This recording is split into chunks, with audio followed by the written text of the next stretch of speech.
voulait toujours que je sois sur ses genoux et me câliner de façon vraiment douteuse. C'est d'ailleurs à partir de cet épisode que j'ai commencé à me poser de sérieuses questions.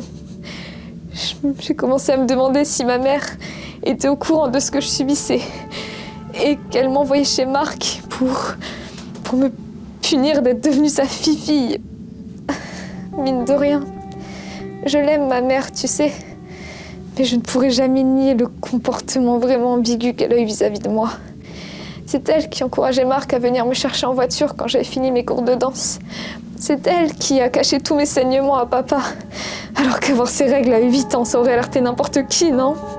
À 8 ans, t'as le corps d'une gamine frêle et naïve qui connaît encore moins bien son corps que l'homme qui vient lui rendre visite au moins une fois par semaine.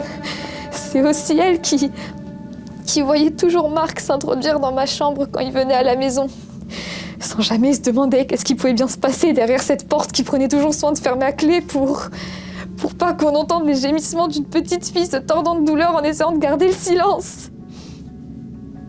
Je suis désolée. Désolée de me mettre dans ces états. Raviver ces souvenirs me font ressentir les mêmes émotions qu'il y a quelques années. Tu veux savoir ce que Marc me disait le soir quand je pleurais et qu'il me défonçait l'entrejambe à côté de ses enfants qui dormaient dans le chalet de vacances? Il posait sa main sur ma bouche comme ça et il me chuchotait « Il n'y a que les enfants qui pleurent ».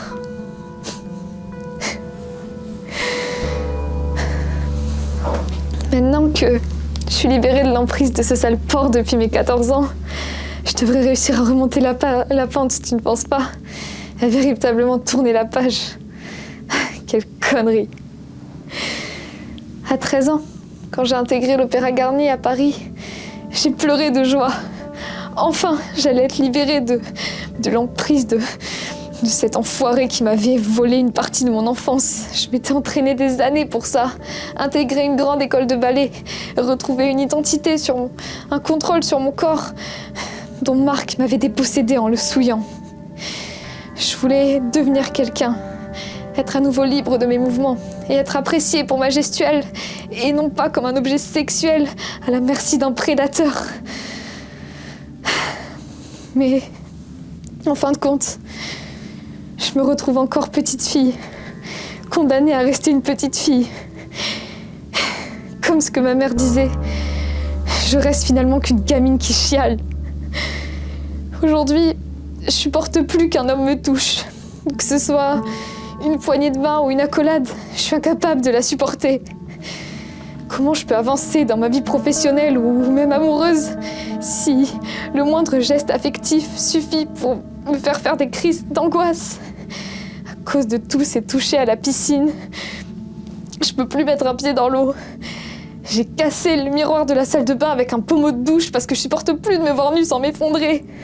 Je me trouve sale, répugnante, parce qu'aussi j'ai jamais voulu en parler.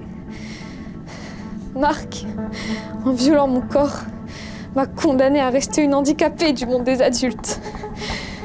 Dans 15 ans, si jamais j'ai une fille, je ferai quoi? Je l'enfermerai toute sa vie dans sa chambre, en lui défendant d'approcher quiconque ayant une bite entre les jambes.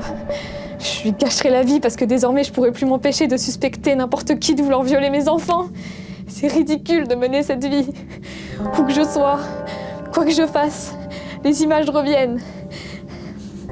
Les séjours à la mer, à la montagne, les touchers, les scènes, les bagarres dans la maison, pendant que mes parents n'étaient pas là, les après-midi à se déshabiller.